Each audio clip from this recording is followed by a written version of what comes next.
Nós vamos passar para a ministração da palavra e eu quero convidar você a abrir sua Bíblia no livro de Eclesiastes, no capítulo 11 e no verso 5. Eclesiastes, capítulo 11, verso 5.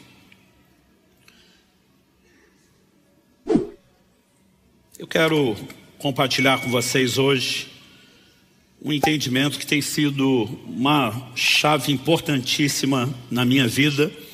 Na verdade, essa mensagem eu diria que está na lista dos clássicos, né? Daqueles princípios bem marcantes da nossa vida, que vem sendo dividido ao longo do ministério, e de tempos em tempos, eu não sei porque talvez seja o volume de coisas, às vezes a gente leva muitos anos para retomar alguns assuntos, mas eu tenho certeza que Deus vai falar ao seu coração e que essa é a direção de Deus para nós hoje.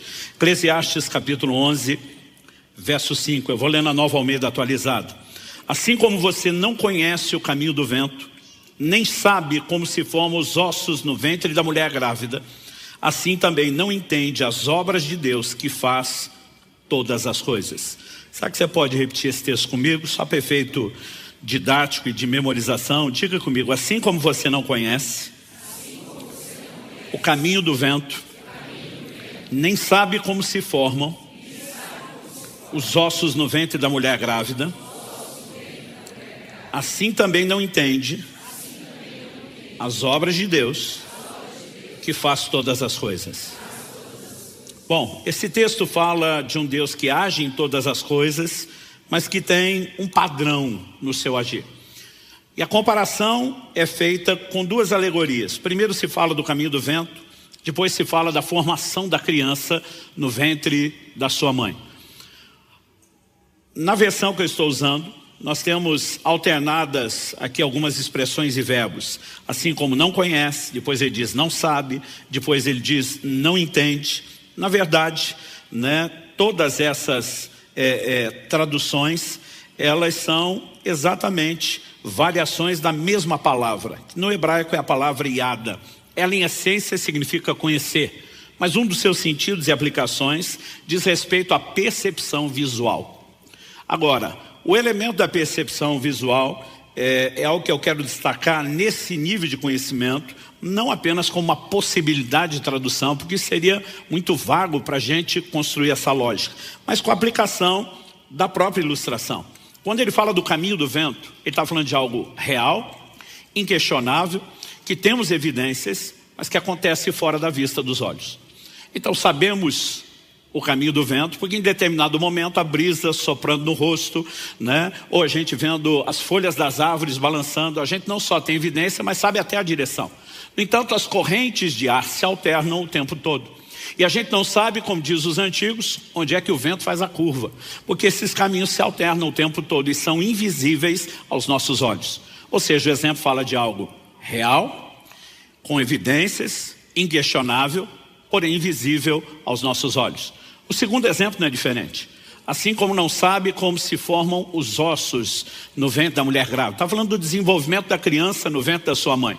Esse também é um processo real, inquestionável. Temos evidências. A barriga da mamãe vai aumentando, né, a cada mês. Sabemos que o feto está em desenvolvimento até que chegue a hora em que esteja maduro para o nascimento. Mas o processo acontece fora da vista dos olhos.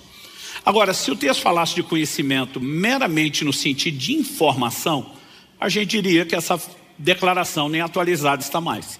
Porque hoje nós temos os conhecimentos aí da biologia sobre como se dá a calcificação, a formação dos ossos, mas o processo está fora da vista dos olhos.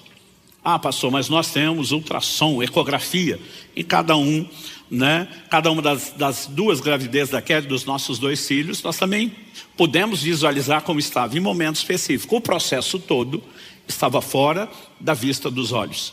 De novo, algo real, inquestionável, com evidências, porém invisível aos nossos olhos. É depois de usar esses 2 exemplos que ele diz assim também, do mesmo jeito, igualmente, semelhantemente, não sabes ou não conheces ou não vês as obras de Deus que faz todas as coisas. A Bíblia sustenta que Deus está agindo em todas as coisas. No entanto, esse agir é invisível aos nossos olhos. O tema da minha mensagem hoje é o agir invisível de Deus. E há razões pelas quais Deus decidiu operar de maneira que eu e você não consigamos, vislumbrar exatamente. Às vezes até sabemos o que Ele está fazendo, mas não entendemos o como, não entendemos o quando, E há razões pelas quais Deus decidiu isso. Uma que para mim é bem evidente e inquestionável, diz respeito à fé. Abacuque 2,4 faz uma afirmação que será repetida várias vezes no Novo Testamento, é um dos fundamentos da nossa doutrina, que o justo viverá da sua fé. Todo relacionamento com Deus é baseado em fé. E fé é o quê? De acordo com a própria Bíblia, a convicção daquilo que não se vê. Então é justo que o Deus que nos chamou a relacionar com Ele em fé, nos chame a andar na convicção do que não vemos. Ou seja, Ele não precisa mostrar o que está fazendo para que eu e você creamos na forma dele de operar. Mas há um segundo motivo, e eu não colocaria esses dois como os únicos, mas há um outro motivo, e eu quero colocá-lo aqui como talvez o tópico principal a ser explorado. Eu vou falar muito dessa questão não só de confiança, mas daquilo que Deus quer fazer em nós, mas tem um segundo motivo. Antes de definir qual é o segundo motivo, eu quero já, de fato, apresentar aqui o meu primeiro tópico, que o agir de Deus está além da nossa compreensão. Você pode repetir isso comigo? Diga, o agir de Deus está além da nossa compreensão. Isaías 55, versos 8 e 9, nos diz que os caminhos de Deus são mais altos que os nossos caminhos. Os pensamentos de Deus são mais altos que os nossos. Então Deus tem uma forma de pensar e de se mover além da nossa capacidade de acompanhar. Em 1 Coríntios 2,14, a Bíblia diz que o homem natural, a palavra traduzida natural, psíquico, entregue ao psique sua mente, não entende as coisas do Espírito. E a Bíblia diz, porque para ele são loucura. A verdade é que nós não temos capacidade de acompanhar Deus, seu raciocínio, seus movimentos. E não só já não teríamos condições de acompanhá-lo, como Deus não faz questão nenhuma de ficar explicando as coisas ou dar satisfação de tudo que Ele faz. A Bíblia diz em Deuteronômio 29 que as coisas ocultas pertencem a Deus, mas as reveladas a nós e nossos filhos para sempre. Isso significa que nem tudo está revelado, tem coisas ocultas, também significa que nem tudo vai ficar oculto, algumas Deus decidiu revelar, mas exatamente o que será revelado e o que permanecerá em oculto não depende da nossa escolha. Provérbios 25:2 diz que a glória dos reis é esquadrinhar as coisas. E essa afirmação está dentro de um livro que na sua grande maioria foi escrito por Salomão, homem a quem foi atribuído uma sabedoria incomparável, e que tinha conhecimento profundo e dissertava sobre tudo. As pessoas vinham de longe para ouvir sua sabedoria. Principalmente na antiguidade, o trono, o governo de um rei, ele era muito fortemente estabelecido na proporção do conhecimento. Então ele diz, a glória dos reis é esquadrinhar, é explicar. Mas na sequência, no mesmo Provérbios 25:2, ele diz, mas a glória de Deus é encobrir as coisas. Diferente dos reis, Deus não faz questão nenhuma de dizer, gente, eu explico para vocês. Algumas vezes ele está agindo justamente de forma oposta. Eu faço questão de não explicar. E a pergunta que eu e você precisamos fazer é que se Deus tem uma forma de agir além da nossa compreensão, ainda que Ele quisesse explicar e detalhar, e por mais que a gente não acompanhe, Ele acharia alguns elementos didáticos para nos auxiliar, mas esses outros textos sustentam que Ele não faz questão nenhuma de fazer isso. Primeiro, porque nos chama a um lugar de confiança. Mas segundo, eu quero te mostrar um outro motivo. Abra sua Bíblia comigo, se for rápido de endereço, Evangelho de Mateus, no capítulo 16. Jesus está com seus discípulos em Cesareia de Filipe e ele pergunta a eles, quem dizem os homens ser o Filho do Homem? E eles começam a falar, olha, tem gente dizendo que o Senhor é João Batista, outros que é Elias, Jeremias, outro profeta. Jesus falou, e vocês, quem dizem que eu sou? A Bíblia nos mostra que Pedro responde, tu és o Cristo, o Filho do Deus vivo. Quando Pedro responde isso, o que é que Jesus lhe diz? Verso 17 de Mateus 16. Bem-aventurado é você, Simão Bar-Jonas, porque não foi carne e sangue que revelaram isso a você, mas meu Pai que está nos céus. Basicamente, Pedro, você não tinha essa informação. Você foi influenciado por uma intervenção divina, revelação. Você recebeu uma informação do meu Pai. Isso te levou a uma percepção de algo que você não tem. Bem-aventurado é você, palma para você, Pedro, porque ele deu aqui uma bola dentro. Mas não demora para ele dar uma bola fora. Se você olha o mesmo texto, né, quando chega no verso 21, a Bíblia diz, desde esse tempo, Jesus começou a mostrar aos seus discípulos que era necessário que ele fosse para Jerusalém, sofresse muitas coisas nas mãos dos anciãos, dos principais sacerdotes e dos escribas, fosse morto e no terceiro dia ressuscitasse. O verso 22 diz, então Pedro, chamando-o à parte, começou a repreendê-lo, dizendo que Deus não permita, Senhor, isso de modo nenhum irá acontecer. Outras traduções dizem, nunca, Senhor, isso nunca te acontecerá. Você consegue imaginar Jesus dando sermão em Pedro? Pedro dando sermão em Jesus, repreendendo Jesus? Eu fico imaginando a cena como se fosse hoje. Que isso, Jesus? Pensamento positivo? Levanta essa cabeça. Né? Para com isso. E eu fico imaginando a cara de Jesus, com vontade de dizer, sabe de nada, inocente. Mas o que ele diz está no verso 23. Jesus, voltando-se, disse a Pedro, saia da minha frente, Satanás. Você é para mim uma pedra de tropeço, porque não leva em consideração as coisas de Deus, e sim as dos homens. Outras traduções dizem, não pensa nas coisas de Deus, mas nas dos homens. Outro dia alguém falou, pastor, Jesus chamou Pedro de Satanás? Não. Jesus reconhece que de novo Pedro se expôs a uma outra influência. Só que agora ele sintonizou em outra estação de rádio, né? É outro emissor. A primeira revelação vem de Deus. A segunda vem de uma outra influência. E ele está repreendendo a influência por trás de Pedro, que era maligna. Mas ao falar com a ação de Satanás por trás de Pedro, Jesus usa essa frase, você não pensa nas coisas de Deus e sim nas que são dos homens. E aqui que eu quero explorar o segundo motivo pelo qual o Deus que tem um agir além da nossa compreensão escolheu agir assim. Porque não é apenas eu e você que temos dificuldade de acompanhar seus movimentos. A Bíblia está nos mostrando que a forma de pensar de Satanás é parecida com a nossa, não com a de Deus. A Bíblia nos apresenta a figura de Satanás como um anjo caído. E na condição de anjo, ele é superior aos homens. A Bíblia diz que nós somos criados um pouco menor do que os anjos. Eles têm habilidades, capacidades, poderes, faculdades que nós não temos. E a gente pode dizer, né, que o processador, comparando, usando a linguagem de computador, vamos dizer assim, o processador da mente de Satanás é bem melhor do que o nosso. Mas o sistema operacional é igual. Então a velocidade de processar pode mudar, mas a forma de funcionar é parecida. Ou seja, se nós não acompanhamos os pensamentos de Deus, evidentemente que Satanás, ainda que tenha uma mente superior a nós, a Bíblia fala que a sua sabedoria se corrompeu, não que ele perdeu. Paulo diz, nós não ignoramos suas maquinações, outras traduções dizem seus ardis, mas por melhor que seja sua mente e sabedoria, ele não consegue acompanhar os movimentos de Deus. E eu quero te mostrar que uma das razões pelas quais Deus decidiu agir de forma oculta, invisível aos nossos olhos, não é apenas porque eu e você, perdidos na história, temos que confiar, mas é porque Satanás também não consegue entender a forma de Deus agir, e Deus decidiu tirar proveito disso, né? Olhando para as Escrituras, a gente consegue perceber isso com muita clareza. Por exemplo, carta de Paulo aos Efésios, capítulo 3, eu vou ler dos versos 8 a 11.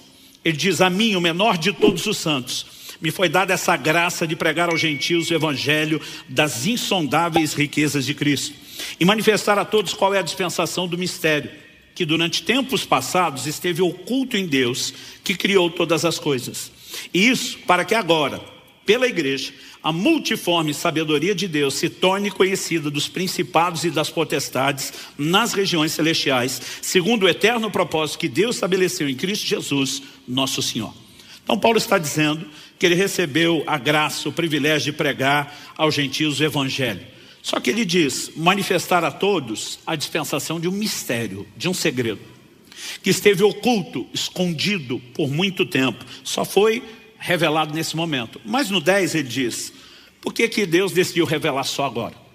Quando você olha para o Velho Testamento, gente, ele está cheio de promessas da vinda de Jesus e do evangelho, mas todas elas são codificadas. Por isso que a Bíblia diz que a lei não tem imagem exata das coisas, sim a sombra dos bens vindouros. Deus deixou todo mundo sem entender até a clareza das suas promessas até o tempo oportuno. Por quê? Um dos motivos está no indicativo de propósito do verso 10. Para que agora, pela igreja, a multiforme sabedoria de Deus, não só sabedoria, mas multiforme, uma sabedoria que tem muitas formas, se torne conhecida dos principados e potestades, uma linguagem que é usada para falar dos poderes das trevas, nas regiões celestiais. Traduzindo, quando Deus levanta a igreja, ela é uma surpresa. Por que é uma surpresa? Quando você lê as páginas do Velho Testamento, toda a construção é feita em cima da promessa de um reino. Todo reino precisa de pelo menos 2 ingredientes indispensáveis: um rei e o povo sobre o qual ele irá reinar. Então Deus promete a vinda de um Messias, que seria o rei, mas isso era uma incógnita, estava oculto. Quem seria? Aos poucos Deus vai detalhando. Ele faz uma promessa a Abraão: em ti serão benditas todas as famílias da terra. Então Deus já sinalizou, vem da sua linhagem. Daqui a pouco ele faz uma aliança com Davi, dizendo: alguém da sua descendência se sentará no trono. Mas ainda que a mensagem vá ganhando corpo, expressão e detalhes, ela ainda é vaga. Agora, quem seria o povo do reino? A mesma linhagem de Abraão. Quando a Bíblia diz: em ti serão benditas todas as famílias da terra, Gálatas 3:8 diz que Deus pré-anunciou o evangelho a Abraão. Então, Satanás concentra ao longo dos anos uma resistência a essa linhagem de Abraão, que é a nação de Israel.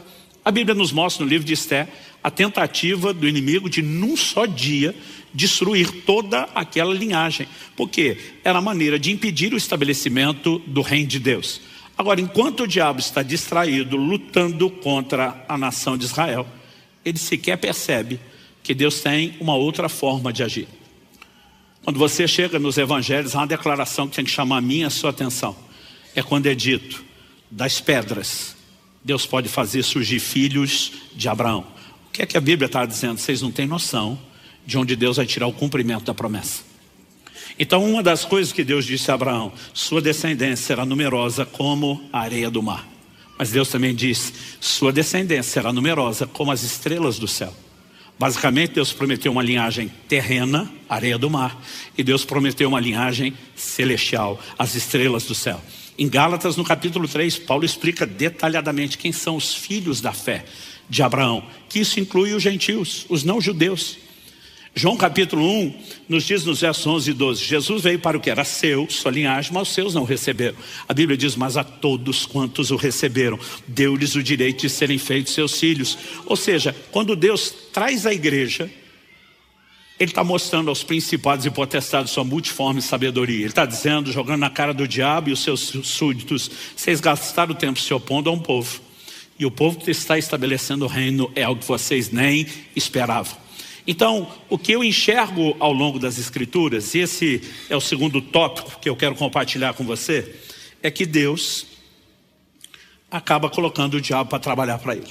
Satanás a serviço de Deus, né? Passou o diabo empregado? Não. Ele é um parceiro, não voluntariamente, mas porque fica no escuro e na ignorância, suas tentativas de se opor a Deus são sábia e soberanamente usadas por Deus, em benefício de Deus e contra o próprio reino das trevas. Eu lembro, quando era garoto, ainda adolescente, de ouvir uma frase da irmã Valnice Milhomes que eu nunca mais esqueci. Ela diz: assim como nós armamos ratoeiras para pegar ratos, Deus arma sataneiras para pegar Satanás, né? Ele joga algumas iscas e ele vem com tudo para cima delas. Então, por exemplo, eu mencionei essa questão da igreja não ser claramente vista, mas quando nós falamos da própria vinda do reino, qual era o conceito, né, do Messias? Na cabeça de todo judeu do Antigo Testamento, o Messias seria um general de guerra que estabeleceria um reino natural. Por que todo mundo pensava isso? Por causa da profecia do livro de Daniel. O sonho de Nabucodonosor, no capítulo 2, diz que ele sonha com uma grande estátua. Essa estátua era composta de 4 tipos de metais diferentes: a cabeça de ouro, o peito e os braços de prata, o ventre de bronze, mas as pernas de ferro. Uma pedra era cortada sem auxílio de mãos, atingia a estátua nos pés. Ela era feito pó, levada pelo vento. Aquela pedra que destruiu a estátua crescia, se tornava uma montanha que enchia toda a terra. Daniel vai interpretar o sonho que o rei tem. Primeiro ele revela o sonho, que o rei nem lembrava, e depois interpreta. Ele diz: a estátua que você viu é composto de 4 metais diferentes. E diz: a cabeça de ouro é você, ó rei. Ele está falando com quem? Com o imperador de Babilônia, que foi o primeiro império de proporção mundial. Nunca antes na história da humanidade alguém governou o mundo de seus dias. Babilônia foi o primeiro império mundial.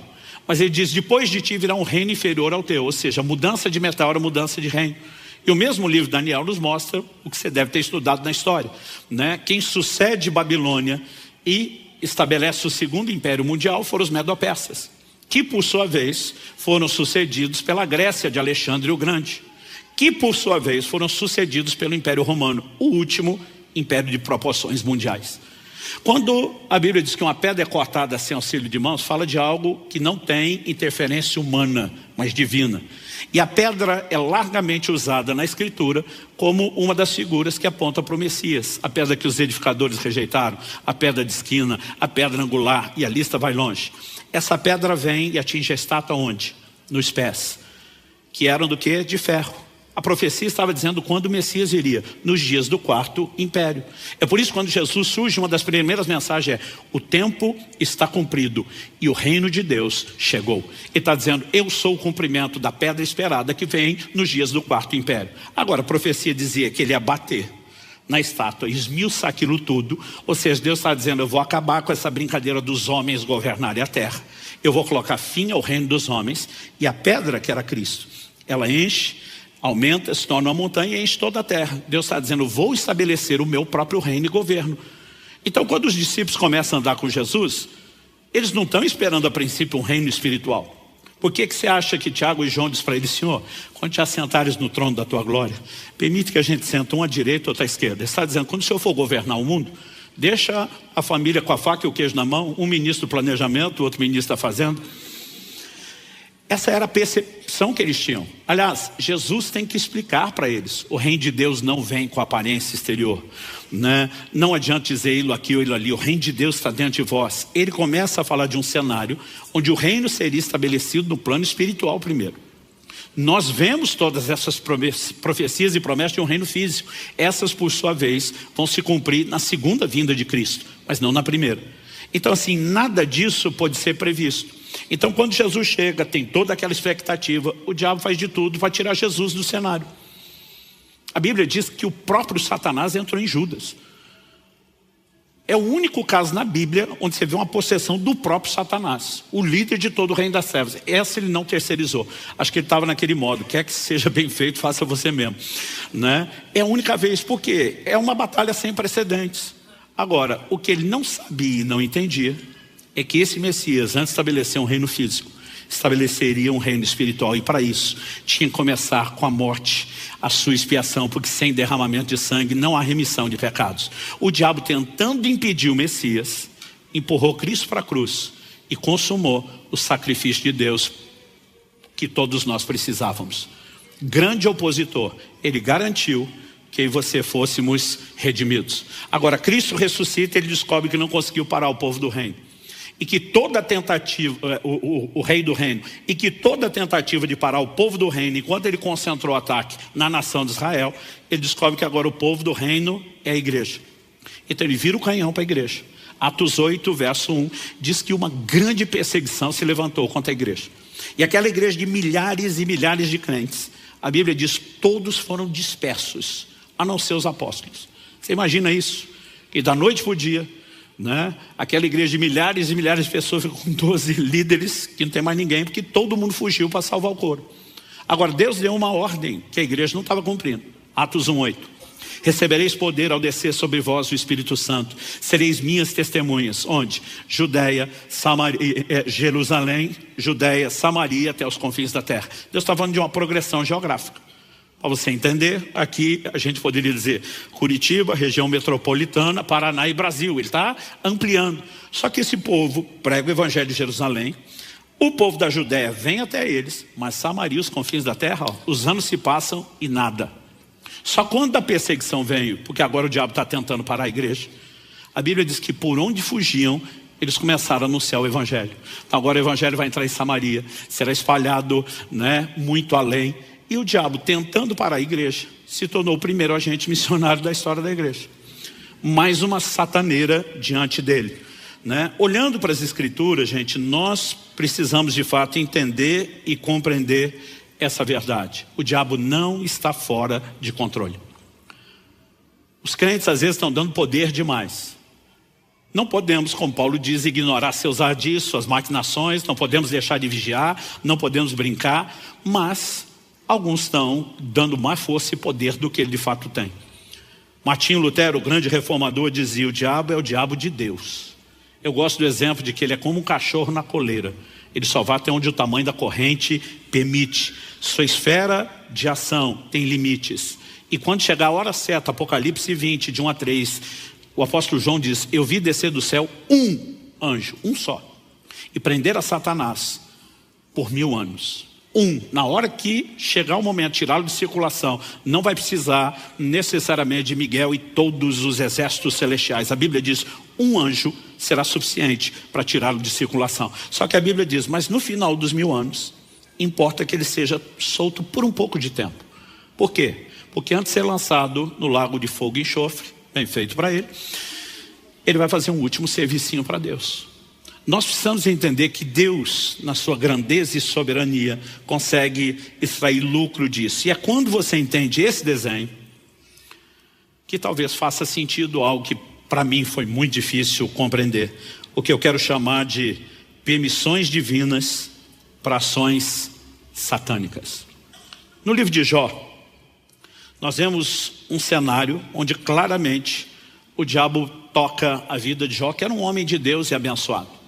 E Jó, no capítulo 3, no verso 25, ele diz: aquilo que eu temia me sobreveio, o que eu receava me aconteceu. Eu pegava essa fala de Jó, ele dizia: Jó é o responsável por tudo que lhe aconteceu, porque a partir do medo ele deu espaço para Satanás. O medo é inquestionavelmente uma fé ao contrário, é a convicção de que algo ruim vai acontecer. Mas eu gostaria de dizer que foi o diabo, que foi Jó que deu lugar ao diabo, porque a única outra opção não é agradável para nós. O diabo só pode tocar em alguém com permissão, ou da própria pessoa, ou de Deus. Um dia uma pessoa me aborda e diz: Luciano, você honestamente vai tentar sustentar essa versão, que foi o medo de Jó, única e exclusivamente? Olha o que Deus diz no capítulo 1, jogando na cara do diabo: viste meu servo Jó, não há ninguém justo, irrepreensível como ele na terra. Deus chamou o cara de irrepreensível. E você está tentando botar defeito nele? A verdade é que quando você elimina a possibilidade de Jó ter aberto a porta, só tem um. Quem foi? Deus. E o texto diz isso: quer você goste, quer não. Quando Deus elogia Jó, o diabo diz também: você abençoou o cara, abençoou as obras das suas mãos e o cercaste com uma sebe. Sebe significa um muro de proteção. O diabo está dizendo para Deus: além de abençoar o cara, deixar ele todo feliz e contente, o Senhor o protegeu para que eu não toque. O diabo diz: me deixa tocar para ver se ele continua fiel. Então Deus remove um nível da proteção e diz: você pode ir até aqui, além disso você não vai. Começam as perdas materiais. Num segundo instante Deus diz: toca no corpo, mas não tira a vida. Gente, eu lia isso, eu ficava apavorado de pensar que foi Deus. Porque a vontade era dizer para Deus: não é assim que o Senhor é Deus. O Senhor ganha para proteger a gente, não para entregar a gente para o inimigo. E a gente tem isso de querer dar sermão para Deus. Daqui a pouco eu vou contar a história da crise que eu passei em relação a isso. Só que quando você olha para o texto e vê a permissão divina, isso dá um baita no conflito na cabeça da gente. Agora, se fosse o único texto, a gente diria assim que está obscuro. Mas o padrão vai se repetindo ao longo das escrituras. Se você puder me acompanhar, Lucas 22, versos 31 e 32, tem uma conversa de Jesus com Pedro, que na linguagem dos meus amigos carioca é no mínimo sinistra. Os dois estão conversando, Jesus fala assim: Simão, Simão, Lucas 22, eu vou ler o 31 e 32. Eis que Satanás pediu para peneirar vocês como trigo. Eu gosto de ler a Bíblia me colocando dentro da história, me imaginando na situação. Eu imagino se sou eu, Pedro. A gente andando, conversando, e ele diz: pois é, Satanás pediu para passar peneira nos seis e ver o que é que sobra. Uma conversa assustadora. Mas acho que eu diria: Jesus, o Senhor não ia permitir uma coisa dessa, né? Aí na minha cabeça imagino Jesus em silêncio, só sorrindo, sem falar nada. Jesus, nem brinca, o Senhor não ia permitir uma coisa dessa. Imagino Jesus até olhando para cima, subiando, sem falar nada.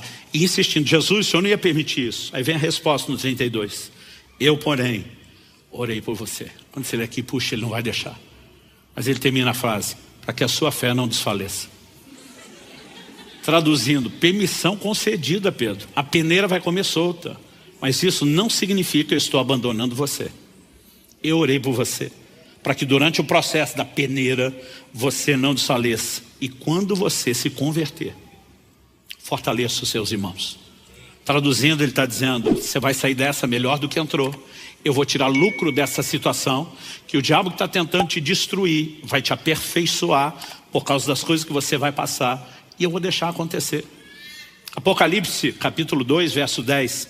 Carta à igreja de Esmirna, que a história confirma, passa por uma perseguição gigantesca. O Senhor diz, não tenha medo das coisas que você vai sofrer. Eis que o diabo está para lançar alguns de vocês na prisão, para que vocês sejam postos à prova e passem por uma tribulação de 10 dias. O que é que Deus diz? Repreende no meu nome, usa a autoridade do crente, vai à batalha espiritual, já que é o diabo. Ele diz, não, seja fiel até a morte e eu lhe darei a coroa da vida. Ele está dizendo, só aguenta o tranco, não lute contra. Isso muitas vezes nos soa assustador, mas a verdade é que quando Deus se antecipa e está dizendo, o diabo vai fazer, e ele está dizendo, eu estou avisando antes, é para que vocês lembrem que eu continuo no controle. Nada saiu do meu controle. O Senhor diz apenas permaneçam fiéis. E quando você começa a olhar esse cenário, ele só se explica a partir de uma perspectiva. Já mostramos que o diabo trabalha para Deus. Mas no livro de Romanos, no capítulo 8, no verso 28, a Bíblia diz que todas as coisas, repita comigo, todas as coisas. Se eu puder, fala para um vizinho ou dois ao seu lado, fala todas as coisas. A Bíblia diz, todas as coisas cooperam juntamente para o bem daqueles que amam a Deus e são chamados segundo o seu propósito. Se tem alguém que pode acreditar na teoria da conspiração, é o crente. Tudo conspira em teu favor. Tudo. Deus faz com que tudo coopere para o bem dos que o amam e são chamados segundo o seu propósito. Deus tem um propósito coletivo, mas Deus tem propósitos personalizados, individuais. E Ele faz com que as coisas possam trabalhar pelo propósito. Quando a gente enxerga esse outro cenário, a gente pode ter exemplos bíblicos muito claros. Um deles é José, vendido pelos seus irmãos, como escravo, vai parar no Egito. Mas José tem um propósito de Deus na sua vida. Ele começa logo cedo na adolescência a ter sonhos. Ele vê a sua família se curvando diante dele, ele entende que Deus o vai levantar numa posição de autoridade, de governo. Os irmãos ficam doidos com os sonhos e resolvem se livrar dele. O que fizeram com ele? Despacharam ele sem saber bom dia. Ele vai parar lá no Egito, inicialmente como escravo. Mas você sabe a reviravolta. Onde é que houve o cumprimento de todo o plano e o propósito de Deus? Lá no Egito. Quem que botou ele na cara do gol? Os irmãos que tentaram fazer o mal contra ele. Mas eu e você não podemos negar a ação de Deus por trás disso. Em Gênesis 45, quando José reencontra os seus irmãos, se revela a ele no Egito, eu vou ler do verso 5 ao 8. Ele diz, agora pois não fiquem tristes nem irritados contra vocês mesmos por terem me vendido para cá, porque foi para a preservação da vida que Deus me enviou adiante de vocês. Quem que José disse que enviou? Deus. Versículo 6, porque já houve 2 anos de fome na terra, ainda restam 5 anos em que não haverá lavoura nem colheita. 7, Deus me enviou adiante de vocês, para que fosse conservado para vocês um remanescente na terra, e para que a vida de vocês fosse salva por meio de um grande livramento. Assim, verso 8, não foram vocês que me enviaram para cá, e sim Deus, que fez de mim como que um pai de Faraó, senhor de toda a sua casa, e como governador em toda a terra do Egito. Traduzindo, José está dizendo, o meu destino nunca esteve nas mãos de vocês. O Deus que tinha um propósito para a minha vida soube fazer uso disso. Quando você só lê ele dizendo Deus enviou, por 3 vezes, em 4 versículos, ele diz Deus enviou. Pode parecer, lendo esse verso sozinho, que não foi nem escolha dos seus irmãos, que Deus fez com que aquilo acontecesse. Mas o mesmo José, numa conversa com os meus irmãos, vai deixar claro que as coisas não podem ser lidas só nessa perspectiva. Quando Jesus lá na tentação diz, também está escrito, ele nos mostra que o equilíbrio de interpretação se encontra pelo todo da Bíblia. Então olha uma outra declaração sobre o mesmo texto. Gênesis 50, 20. Vocês, na verdade, planejaram o mal contra mim. Porém, Deus o tornou em bem, para fazer, como estão vendo agora, que se conserve a vida de muita gente. Na primeira conversa, quando José se revela, ele vê que seus irmãos vão ficar apavorados com tudo que aconteceu, e ele é um instrumento de consolo. Agora, um tempo depois, as coisas estão até melhores. Ele olha na cara deles e diz: foi maldade de vocês. Deus não é o causador, mas Deus tornou, transformou em bem. Então, nós precisamos separar as coisas. Essa soberania de Deus não faz necessariamente dele o causador de todas as coisas. Mas ainda que ele tenha nos dado direito de escolha, responsabilidade de escolha, ele não é pego de surpresa na sua presciência por nada que nós vamos escolher. Ele segue tendo a capacidade de gerenciar todas as coisas e faz com que tudo coopere para o bem daqueles que amam a Deus e são chamados segundo o seu propósito. Mas o que nós precisamos entender quando falamos do tudo coopera para o bem? Primeiro, tudo que José passou era parte de um processo necessário. Acredito que, como filho mimado que era, ele não teria a menor condição de ser tão útil para o reino de Deus, e ele precisava levar um pouco de ralo. Segundo, você percebe que mesmo sendo fiel a Deus, ele ainda tem sinais de imaturidade no aspecto emocional. Quando ele interpreta o sonho para o copeiro que está preso com ele, e sabe que em 3 dias o copeiro será livre, tem acesso ao faraó, que é o líder da maior potência mundial dos seus dias. Ele diz: quando você sair daqui, lembra de eu, né? Lembra de mim diante de faraó, o cara que te ajudou, que te deu uma palavra de consolo. Não esquece de mim, é a única coisa que eu te peço. A Bíblia diz: 3 dias depois o copeiro, exaltado, restaurado do seu lugar, e não lembrou de José. Amnésia? Não, porque 2 anos depois ele lembra. Não era amnésia, era o dedo de Deus. Se o copeiro lembra de José, intercede o faraó e diz: o menino é inocente, é gente boa, todo mundo sabe, vai levantar a ficha dele, e o tira de lá. O que é que José seria? Ajudante de cozinha. Sairia da prisão, não entraria no lugar do propósito, não passaria pelos processos. Quando ele está falando dos irmãos: eu fui vendido injustamente, você ainda percebe que tem dor. Quando ele encontra os irmãos, ele está consolando os irmãos. E se ele não passa pelo tratamento de Deus, na hora de posição e autoridade, ele ia pisar em todo mundo. Ele ia viver a versão do gospel vingativo. Estilo: quem me viu passar na prova e não me ajudou. Então, eu e você precisamos entender que Deus usa processos. E a ideia dos processos não é nos destruir, é destruir aquilo que nos impede de viver plenamente o que Ele tem. Você lembra dos amigos de Daniel que foram lançados na fornalha? Normalmente a gente diz: a Bíblia afirma que o fogo não queimou nada. Isso não é verdade. A Bíblia não queimou um fio de cabelo, não tinha cheiro de fumaça na roupa. Mas a Bíblia fala de algo que o fogo queimou. Nabucodonosor olha, se não me engano, no verso 24 de Daniel 3, ou 23 ali, ele fala para aquela turma que está em volta, e eu brinco e ganha para concordar com o rei, diz: nós não lançamos 3 homens amarrados no fogo. A Bíblia enfatiza várias vezes que eles foram atados, amarrados. A turma diz: é verdade, rei. E diz: eu vejo 4, mas não é só a conta que não está batendo. E diz: eu vejo 4 homens soltos, passeando pelo fogo. A única coisa que o fogo teve o poder de queimar eram as amarras que os prendiam. Porque Deus não permite a fornalha para te destruir, mas para destruir aquilo que te impede. Por isso Jesus diz: Pedro, peneira permitida, mas quer saber de uma coisa? Você vai sair dessa melhor do que entrou. E quando você se converter, eu vou tirar bom uso disso. Então Deus tem esse nível pessoal? Tem. Mas Ele também está lidando com Satanás, que ao não entender, acaba trabalhando e cooperando com aquilo que Deus faz. Mas no meio disso tudo, ao que eu e você precisamos entender sobre essa dinâmica. O que o diabo quer quando nos ataca?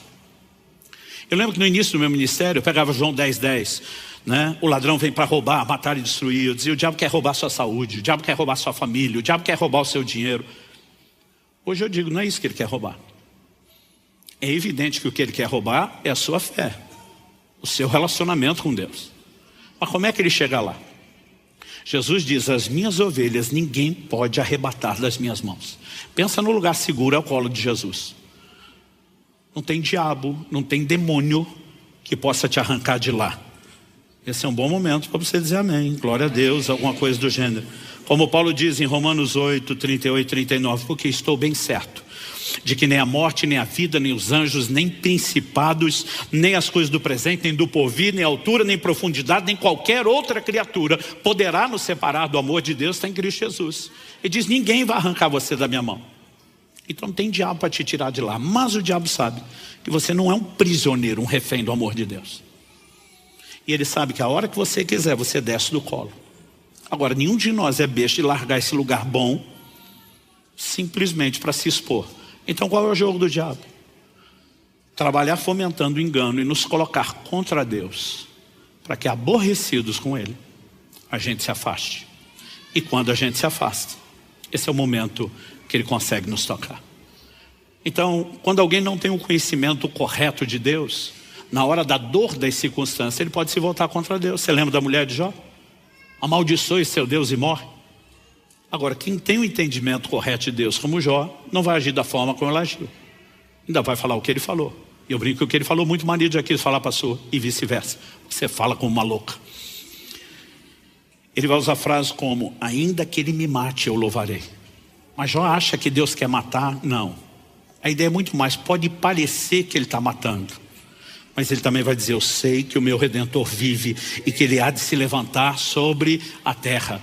Agora, quando você está no modo mulher de Jó e se indispõe e se afasta de Deus, você se torna uma presa fácil, uma presa vulnerável. Agora, quando eu e você aprendemos a confiar em Deus, o jogo é outro. Então assim, quando você olha ao longo da história e percebe o sangue dos mártires, tantos morreram pela fé, você fica pensando, mas o martírio só fortalece uma causa, qualquer que seja. E com o evangelho não foi diferente. Por que que o diabo se levantou contra os crentes? A ideia nunca foi matá-los. O livro de Hebreus fala a respeito daqueles que ele escravizou por medo da morte. O que ele queria que, diante da ameaça, alguns amando mais a própria vida, recuasse e desistisse de Deus. Mas quando eu e você vamos até o fim, até as últimas consequências, o diabo não ganhou, ele perdeu. É por isso que Apocalipse diz, eles o venceram pelo sangue do Cordeiro, pela palavra do seu testemunho, porque não amaram suas vidas até a morte. Quando não existe nada que nós amamos mais do que o Senhor, nem mesmo a própria vida, eu e você não seremos presa de nenhuma dessas manobras emocionais de Satanás, porque a intenção dele é nos colocar contra Deus. Eu me lembro, hoje é dia 25 de agosto, dia 23 de agosto, 31 anos atrás, de 1993, eu tive um acidente de carro que me trouxe uma crise assim de fé sem precedentes. Eu não só perdi o carro que eu tinha acabado de trocar e pensei, quando chegar em Curitiba eu faço seguro. Era uma viagem de Campinas, onde eu morava, para Curitiba, estava de mudança. Eu não só perdi o carro, toda a minha mudança está dentro do carro, perdemos tudo. O que não estragou no acidente foi roubado enquanto o carro estava lá na estrada e a gente era atendido. Eu me descubro no hospital com a roupa do corpo rasgada e ensanguentada e outras coisas acontecendo na minha vida onde tudo parecia estar desmoronando. Guardadas as devidas proporções, eu só conseguia me lembrar de Jó. E aí o questionamento começa. Eu não tinha dúvidas de que Deus interferiu e guardou minha vida naquele acidente. Porque os enfermeiros, médicos, não crentes ficavam falando isso o tempo todo. Teu santo é forte, alguém lá em cima vela por você. E eles ficavam me dando detalhes. Eu lembro de um dos enfermeiros dizendo, meu amigo, nós tivemos que reconstruir mais de metade da sua pálpebra. Ele diz, não tem ângulo de nada pontudo que rasgue isso, que não tocaria no globo ocular. Sua visão está protegida, seu olho está intacto, é um milagre. Né? O próprio médico me mostrou a tomografia. Ele diz, olha isso aqui. Né? E ele falou, pela tomografia nós medimos a intensidade das pancadas. O carro caiu numa ribanceira, né? Mas eu de cinto, não fui projetado para frente nem para fora do carro, mas o movimento da lateral, né? Enquanto o carro pulava, eu desci batendo a cabeça na coluna do carro. E ele falou, olha isso aqui, né? Dificuldade para distinguir massa branca e cinzenta, lesão nas partes moles. Eu falei, só que a Bíblia virou quase um liquidificador, ele brincou. Né? Ele falou, agora, isso mostra a intensidade da pancada. Ele falou, agora o lugar, que é onde está machucado, é justamente a fonte. Ele falou, esse tipo de pancada, com a fragilidade desse lugar, não combina. Eles não me deixavam dormir por 2 dias, com medo de eu entrar em coma. Né? Mas eles diziam, alguém guardou você. Enquanto todo mundo está falando de milagre, eu dentro de mim estou dizendo, Deus, milagre por milagre, já que o Senhor fazia porque não arrumou o carro na estrada. Deixou cair lá embaixo para dizer, ó, te guardei para você não morrer. Não era só arrumar o carrinho lá em cima e não precisava perder carro, ser roubado, passar por todo esse sofrimento. Ou será que só eu já tentei ensinar Deus como ser Deus? O questionamento, o pior não era só o questionamento de por que o Senhor deixou chegar lá para me guardar. Eu dizia, Deus, certeza que esse acidente é coisa do Satanás. Mas eu dizia para Deus, nós dois sabemos que o diabo só toca com permissão, ou nossa ou sua. Efésios 4:27 diz, não deis lugar ao diabo. Isso não significa que você acorda amanhã, tomar de insanidade, preenche um documento, vem por meio desse autorizar o miserável do Satanás fazer o devasto da minha vida. Mas quando você peca, quebra princípios, você está se expondo, está ficando vulnerável. Eu dizia para Deus, ele só toca de duas formas, ou a permissão é nossa, ou é sua. Eu dizia para Deus, nós dois sabemos que não fui eu que dei a permissão. Eu dizia para Deus, eu recorro ao Supremo Tribunal Celestial, apelo em última instância, o Senhor sabe que não foi eu. Então minha pergunta para Deus é, por que o Senhor faria isso? O Senhor é Deus. Cadê o seu amor, o seu cuidado? Estou te servindo, estou dando minha vida para pregar o Evangelho, para viver para o Senhor. Renunciei tudo. E assim que o Senhor recompensa? A pior parte, silêncio. Pensa em algo difícil para mim, é o silêncio.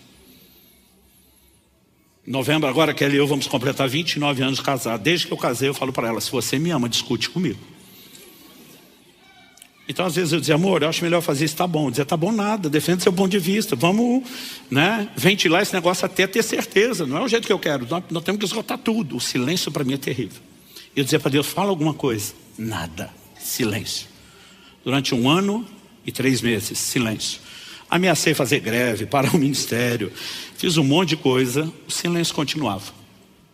Até o dia em que eu fui ordenado ao ministério pastoral, novembro de 94. Uma das coisas que esse acidente fez, foi que ele me fez sair da agenda de um ministro itinerante e aceitar o convite para pastorear uma igreja recém-formada e que tinha ficado sem pastor lá em Guarapuava. Depois de quase 1 ano, à frente da igreja, sendo observado, provado, experimentado, os pastores com quem andávamos juntos foram, nos estabelecer momento de imposição de mãos, de reconhecimento ministerial como temos. Quem eram os 3?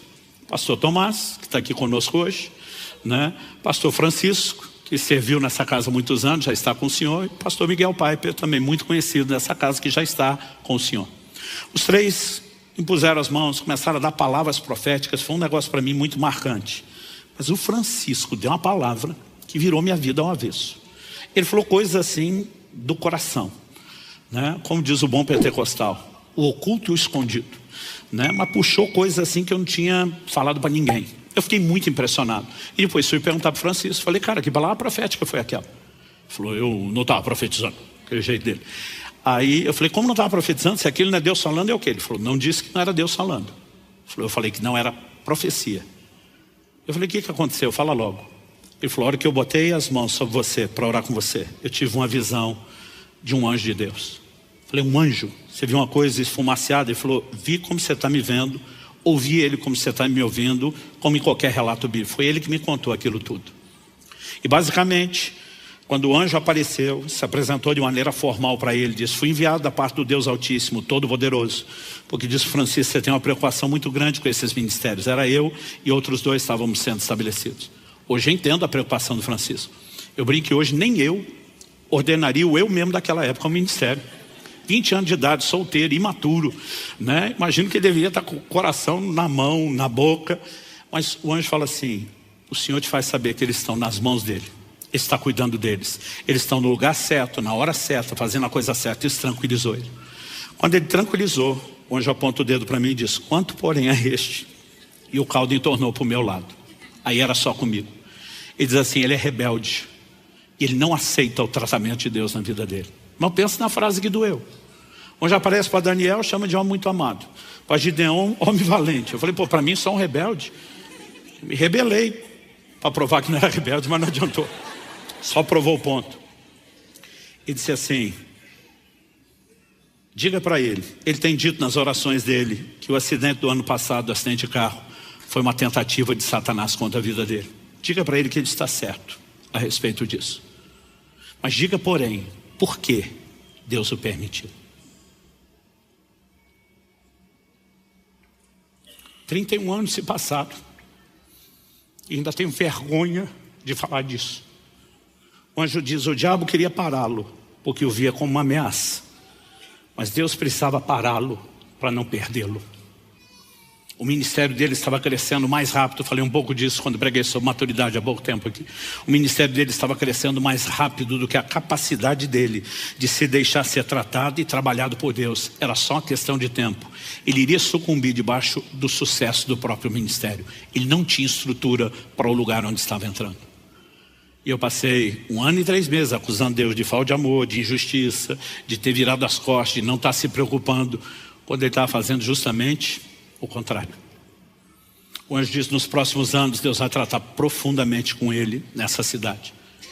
E mesmo que ele volte depois viajar lentamente, ainda vai levar um bom tempo antes que ele seja liberado para voltar a correr o Brasil e as nações, porque precisa do trato de Deus.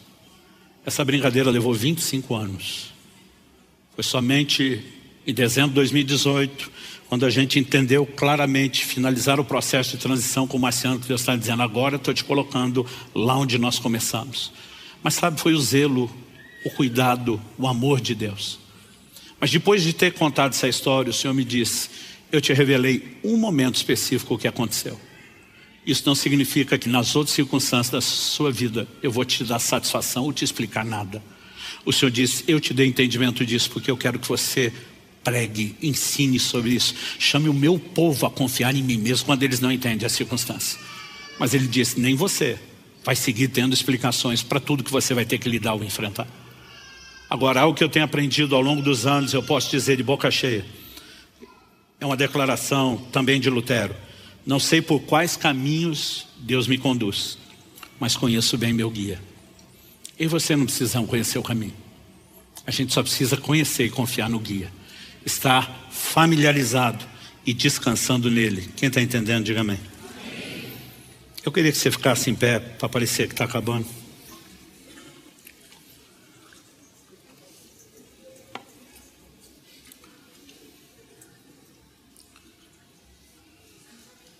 Quando eu era garoto, se falava muito no meio cristão de um poema que nós apelidamos de Pegadas na Areia. O título original era Hoje Eu Tive um Sonho. Para a nova geração que não conhece o que é, para a antiga, eu acho que é bom lembrar. Para a nova geração que não sabe do que se trata, deixa eu resumir. Essa pessoa, ainda há muito questionamento de quem é de fato a autoria, mas acreditam que é uma missionária, uma canadense chamada Margaret Powers. Ela diz que sonhava que caminhava pela areia da praia. Mas embora ela se visse sozinha, quando ela olhava, ela percebia 2 pares de pegada. E ela entendia que o par de pegadas do ser invisível era de Deus ao seu lado.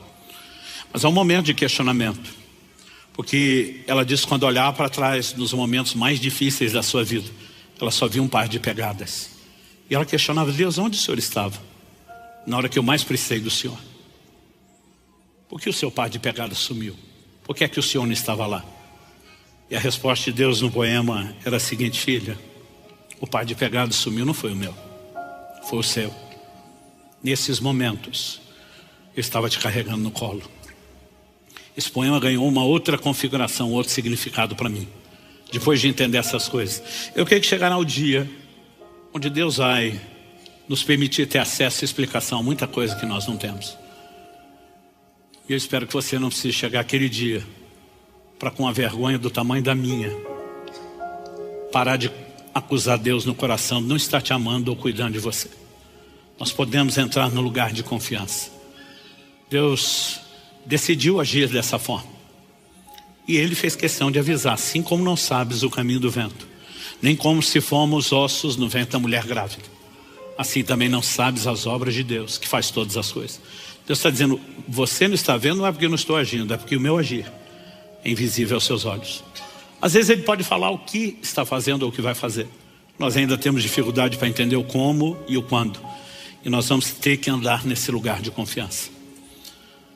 Mas hoje eu não vim só provocar a sua fé. É lógico que nós precisamos confiar em Deus, entender a soberania e a grandeza de Deus. Eu gosto de tocar nesse assunto para tripudiar um pouco em cima do diabo também. Mas Deus quer nos chamar a um lugar de resposta. Essas circunstâncias que nós não entendemos, elas são bem usadas e gerenciadas por Ele de uma forma maior do que nós imaginamos. A igreja fala pouco dos processos, dos tratamentos de Deus. E nós precisamos entender o quanto essas coisas são necessárias. Isso não significa que ele deixou de amar, não significa que ele deixou de cuidar. E eu creio que nessa manhã ele não quer só fortalecer a sua fé. Algo que eu sempre percebo quando Deus me dirige a tocar nesse tipo de assunto. Em primeiro lugar, eu sempre vejo uma unção diferente que envolve o ambiente e as pessoas. Mas eu fico me lembrando de 2 Coríntios 1:4. Quando Paulo diz, com a mesma consolação com que nós somos consolados, nós consolamos os outros. E de alguma forma parece que aquilo que Deus fez transborda. É como se Deus, em momentos como esse, também ligasse um lugar de percepção e discernimento em mim. E às vezes é difícil para mim gerenciar isso enquanto eu falo. Porque é como se um radar no meu espírito fosse ligado. E eu consigo perceber a dor de muita gente. Gente em questionamento. Gente que o diabo está tentando explorar, que questione o amor de Deus e saia do colo de Deus. Eu quero lhe implorar, não deixe esse lugar. Permaneça nesse colo, nesse lugar seguro, entendendo ou não entendendo. Porque o que o diabo quer é que você duvide de Deus, é que você se volte contra Ele, é que você se entristeça contra Ele. Mas o que Deus espera é que você confie. O caráter dele está acima de qualquer suspeita. Ele é fiel, jamais será infiel. Ele é justo, jamais será injusto. Ele segue sendo o mesmo. E nós podemos e devemos entrar nesse lugar de descanso. A Bíblia diz, nós os que cremos entramos no descanso. Existe algo pesado, dolorido dentro de muitos de nós, precisa sair quando nós cedemos a esse lugar de descanso. E eu creio que nessa manhã Deus quer trazer esse toque. Ele quer que você entenda que a única razão dele estar permitindo esse fogo é para queimar as amarras que te prende, não é para destruir você. É para poder dizer, quando você sair dessa, melhor do que entrou, porque eu não te abandonei, estou intercedendo por você. Gente, eu amo quando descubro que tem gente orando por mim. Eu ouço isso o tempo todo. Naquela ocasião do acidente, nós não tínhamos internet, essas informações. Eu recebi tanto telefonema, passou, aconteceu algo na tarde do dia tal. Eu perguntava por quê. As pessoas diziam, Deus me fez parar tudo para orar por você, a sua vida. Era a tarde do acidente. Eu me lembro de uma ocasião que eu estava no Mato Grosso, acho que no Mato Grosso do Sul. Entro num voo às 3 da manhã, algumas dessas aviações não tem mais hoje. Varig, Vasp, alguma dessas. Eu entro no voo e eu começo a ter uma inquietação que eu nunca tive. É uma impressão dentro de mim. Aquela aeronave vai ter um problema sério. Porque eu falo, Deus, eu sempre estou descansado no Senhor, no seu propósito. Mas se isso é um alerta, não adianta apenas eu levantar e sair, porque se é um alerta é o resto do povo. E eu começo a orar e interceder. Se vai haver algum problema, não deixe essa aeronave sair do chão. E ela não saiu. Pediram para a gente descer, necessidade de uma manutenção imediata. E das 3 da manhã nós saímos só às 9h30. Por que eu estou dizendo isso? Quando finalmente voltei para casa, a filha do Ney, pastor que está à frente de Irati, na época nós estávamos baseados lá ainda antes de vir para cá. Ela tinha acordado às 3 da manhã, foi chacoalhar o pai na cama. Eu disse, pai, levanta. Deus está dizendo que nós temos que orar pelo pastor Luciano agora. Você vai me dizer que é coincidência? Eu fico feliz quando eu ouço que tem gente intercedendo. Mas você sabe quem é o nosso melhor e infalível intercessor? O livro de Hebreus diz que Cristo vive para interceder por nós. Ele disse para Pedro, eu roguei por você. E nesse exato momento, agora, enquanto falamos, está diante do trono, clamando para que você não desanime, para que você não sucumba à pressão, para que você seja fortalecido, para que você continue. Eu gostaria que você colocasse sua vida diante de Deus, dizendo, Senhor, eu não quero sair daqui só com informação, eu não quero sair daqui só motivado emocionalmente. Eu clamo uma descarga sobrenatural na minha fé, a compreensão que vem pela palavra. Eu clamo teu toque de consolo. Fala com Deus do seu jeito, da sua maneira. Eu vou orar por você, mas mais importante do que ouvir minha oração é que você faça a sua. Você que nos acompanha pela transmissão, ou mesmo posteriormente por meio dessa palavra gravada, nesse momento, aonde você estiver, eu creio que Deus fará algo por você e pelo seu coração também. Pai, eu abençoo meus irmãos e irmãs. Eu oro que aquilo que o Senhor começou nesse momento, pela ministração da palavra, não se limite somente ao tempo dessa reunião.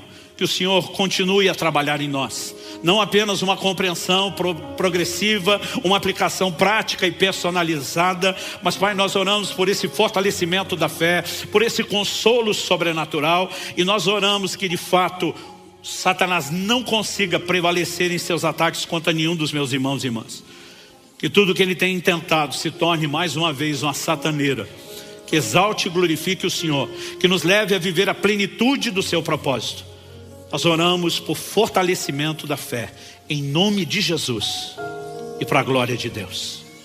Se você crê e concorda, diga amém. Se você recebe essa palavra, diga eu recebo em nome de Jesus.